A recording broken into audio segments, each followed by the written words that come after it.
ഇന്നത്തെ റെസിപ്പി എന്ന് പറയുന്നത് ഒരു പുഡിങ്ങാണ്. ഈ പുഡിങ് ഞാൻ സിമ്പിളായിട്ട് കുറച്ച് മാത്രം ഉണ്ടാക്കിയതാണ്. പക്ഷേ നല്ല ടേസ്റ്റി ആയിട്ടുള്ള പുഡിങ്ങാണ്. നിങ്ങൾക്ക് ധൈര്യത്തിൽ ഇത് ട്രൈ ചെയ്ത് നോക്കാം. ഞാനൊരു ചെറിയ കപ്പിൽ മാത്രം ഒരാൾക്ക് വേണ്ടി മാത്രം ഉണ്ടാക്കിയതാണ്. അപ്പോൾ ഉണ്ടാക്കിയപ്പോൾ നിങ്ങൾക്കും കൂടി ഇത് ഷെയർ ചെയ്യാമെന്ന് വിചാരിച്ചെടുത്ത വീഡിയോ ആണ്. അപ്പോൾ എല്ലാവരും ഇതൊന്ന് ട്രൈ ചെയ്ത് നോക്കുക. നിങ്ങൾക്ക് എന്തായാലും തീർച്ചയായും ഇഷ്ടമാവും. അപ്പോൾ വീഡിയോയിലേക്ക് പോകുന്നതിന് മുന്നേ എൻ്റെ ചാനൽ സബ്സ്ക്രൈബ് ചെയ്യാത്തവരാണെങ്കിൽ ഒന്ന് സബ്സ്ക്രൈബ് ചെയ്തതിന് ശേഷം അടുത്തുള്ള ബെൽ ബട്ടൺ ക്ലിക്ക് ചെയ്ത് ഓൾ എന്നുള്ള ഓപ്ഷൻ കൂടിയും ക്ലിക്ക് ചെയ്യുക. അപ്പോൾ ആദ്യം തന്നെ ഒരു പാനിലേക്ക് 1 കപ്പ് പാൽ ഒഴിച്ചു കൊടുക്കുക. ഞാൻ പറഞ്ഞല്ലോ, ഇത് ഞാനാകെ ഒരു ചെറിയ കപ്പിലേക്കുള്ള അളവ് മാത്രമേ പറയുന്നുള്ളൂ. നിങ്ങൾ എത്ര ആൾക്കാർക്കാണോ ഉണ്ടാക്കുന്നത് അതിനനുസരിച്ച് ഇതിൻ്റെ എല്ലാ അളവ് കൂട്ടിയെടുക്കുക കേട്ടോ. അപ്പോൾ ഈ 1 കപ്പ് പാലിലേക്ക് ഞാൻ ആവശ്യത്തിനുള്ള പഞ്ചസാര ആഡ് ചെയ്ത് കൊടുക്കുകയാണ്. ഏകദേശം ഒരു 3 ടേബിൾ സ്പൂണോളം പഞ്ചസാര ഞാൻ ആഡ് ചെയ്ത് കൊടുത്തിട്ടുണ്ട്. നിങ്ങളെ മധുരത്തിനനുസരിച്ചുള്ള പഞ്ചസാര ആഡ് ചെയ്ത് കൊടുക്കുക. നല്ലോണം ഒന്ന് മിക്സ് ചെയ്തെടുക്കുക. ഇനി നമുക്ക് ഇതിലേക്ക് കോൺഫ്ലവർ ആഡ് ചെയ്ത് കൊടുക്കണം. പുഡിങ്ങിൻ്റെ ഒരു കൺസിസ്റ്റൻസിക്ക് വേണ്ടി ഞാൻ കോൺഫ്ലവർ ആണ് യൂസ് ചെയ്യുന്നത്. ഇതിലിപ്പോൾ ഞാൻ 2 ടേബിൾ സ്പൂണോളം കോൺഫ്ലവർ 1/4 കപ്പ് പാലിൽ മിക്സ് ചെയ്തെടുക്കുകയാണ്. 1/4 കപ്പ് പാലിൽ 2 ടേബിൾ സ്പൂണോളം കോൺഫ്ലവർ മിക്സ് ചെയ്തെടുക്കുക. കോൺഫ്ലവർ കട്ട കെട്ടിപ്പോവാൻ പാടില്ല. കട്ട കെട്ടാതെ നല്ല സ്മൂത്തായിട്ട് ഇത് കലക്കിയെടുക്കണം. അപ്പോൾ ഇതാ ഞാൻ നല്ല സ്മൂത്തായിട്ട് കലക്കി എടുത്തിട്ടുണ്ട്. ഇനി നമുക്കിത് നമ്മുടെ പാൽ മിക്സിയിലേക്ക് ഒഴിച്ചു കൊടുക്കാം. നമ്മൾ പ്രത്യേകം ശ്രദ്ധിക്കേണ്ട ഒരു കാര്യം, കോൺഫ്ലവറിൻ്റെ അളവ് കൂടിപ്പോയാൽ നമ്മൾ പുഡിങ്ങിൻ്റെ കൺസിസ്റ്റൻസി ആയി കിട്ടിയാലും അതിൻ്റെ ആ ഒരു പച്ച ചൊയ മാറി കിട്ടൂല. അപ്പോൾ നമ്മൾ കോൺഫ്ലവർ ഇടുന്നേരം നമ്മൾ നിർബന്ധമായും ഇതിൽ ശ്രദ്ധിക്കേണ്ട കാര്യം, കോൺഫ്ലവറിൻ്റെ പച്ച ടേസ്റ്റ് മാറിയിട്ടുണ്ടോ എന്ന് ശ്രദ്ധിക്കണം. ഇപ്പോൾ ഇതാ ഇതിലേക്ക് ഞാൻ 2.5 ടീസ്പൂണോളം വാനില പൗഡറാണ് ആഡ് ചെയ്ത് കൊടുക്കുന്നത്.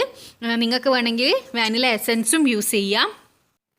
ഇനി ഇത് പെട്ടെന്ന് തന്നെ ഇളക്കി കൊടുക്കണം, കാരണം കോൺഫ്ലവർ ഇട്ടത് കൊണ്ട് ഇത് പെട്ടെന്ന് കട്ട പിടിക്കാൻ സാധ്യതയുണ്ട്. ഇനി നമുക്ക് ഇതിലേക്ക് 1 ടീസ്പൂണോളം കോഫി പൗഡർ ആഡ് ചെയ്ത് കൊടുക്കാം. ഈ കോഫി പൗഡറും വാനിലേൻ്റെ പൗഡറും ഇട്ട് കഴിഞ്ഞാൽ തന്നെ ഈ പുഡിങ്ങിൻ്റെ ടേസ്റ്റ് വേറൊരു ലെവലിലേക്ക് പോകും. നിങ്ങൾ എന്തായാലും ട്രൈ ചെയ്ത് നോക്കുക. ഇത് വീട്ടിൽ പാലും കോഫിയും ഉണ്ടെങ്കിൽ പെട്ടെന്ന് ചെയ്തെടുക്കാൻ പറ്റുന്നതേ ഉള്ളൂ. വേറെ പ്രത്യേകിച്ച് എല്ലാ സാധനവും നമ്മളെ വീട്ടിൽ അവൈലബിൾ ആയിട്ടുള്ള സാധനം തന്നെയാണ്. അപ്പോൾ നല്ലോണം മിക്സ് ചെയ്ത് കൊടുത്തതിന് ശേഷം ഏകദേശം ഒരു കുറുകി വരുന്ന ഒരു സമയത്ത് നമുക്കിത് തീ ഓഫ് ചെയ്യണം. അപ്പോൾ ഞാൻ ഇപ്പോൾ കാണിച്ചു തരാം അതിൻ്റെ കൺസിസ്റ്റൻസി എത്രയാണ് വേണ്ടത് എന്നുള്ളത്. കോൺഫ്ലവറിൻ്റെ അളവും ഈ മിക്സ് ചെയ്യുന്നത് മാത്രം ശ്രദ്ധിച്ചാൽ മതി. കോൺഫ്ലവറിൻ്റെ പച്ച ടേസ്റ്റ് മാറണം. അതേപോലെ മിക്സ് ചെയ്യുമ്പോൾ കട്ട പിടിച്ച് പോകാൻ പാടില്ല. ഇതിപ്പോൾ ഇത് ഏകദേശം കുറുകി വന്നിട്ടുണ്ട്. ഈ ഒരു സമയമൊക്കെ ആകുന്ന സമയത്ത് നമുക്കിത് ഓഫ് ചെയ്യാം. ഈ ഒരു പരുവാകുന്ന സമയത്ത് നമുക്കിത് ഓഫ് ചെയ്യാം. ഇത് ചൂടാറുന്നതിനനുസരിച്ചിട്ട് തന്നെ ഇത് സെറ്റ് ആയിക്കോളും. അപ്പോൾ ഇത് നമ്മുടെ പുഡിങ് റെഡിയായി. വെറും 5 മിനിറ്റ് പോലും വേണ്ട ഈ ഒരു പുഡിങ് തയ്യാറാക്കി എടുക്കാൻ. പെട്ടെന്ന് വരുന്ന ഗസ്റ്റിന് സെർവ് ചെയ്യാൻ, കുട്ടികൾക്ക് പെട്ടെന്ന് കൊടുക്കണമെങ്കിൽ ഒക്കെ അടിപൊളി ഒരു പുഡിങ്ങാണ്. നല്ല ടേസ്റ്റുമാണ് കോഫീൻ്റെതും വാനിലേൻ്റെതും.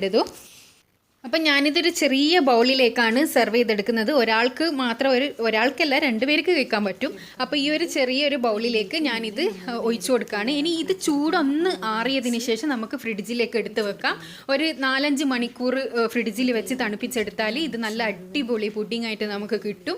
അപ്പം ഞാനിതാ ഇത് ചൂടാറിയിട്ടുണ്ട്, ഫ്രിഡ്ജിലേക്ക് വെച്ച് കൊടുക്കാൻ പോവുകയാണ്. ഒരു 5 മണിക്കൂറിന് ശേഷം നമുക്ക് പുറത്തെടുക്കാം. ഇങ്ങനെ ബബിള് വന്നിട്ടുണ്ടെങ്കിൽ അതൊന്ന് ടാപ്പ് ചെയ്ത് കൊടുക്കുക കേട്ടോ.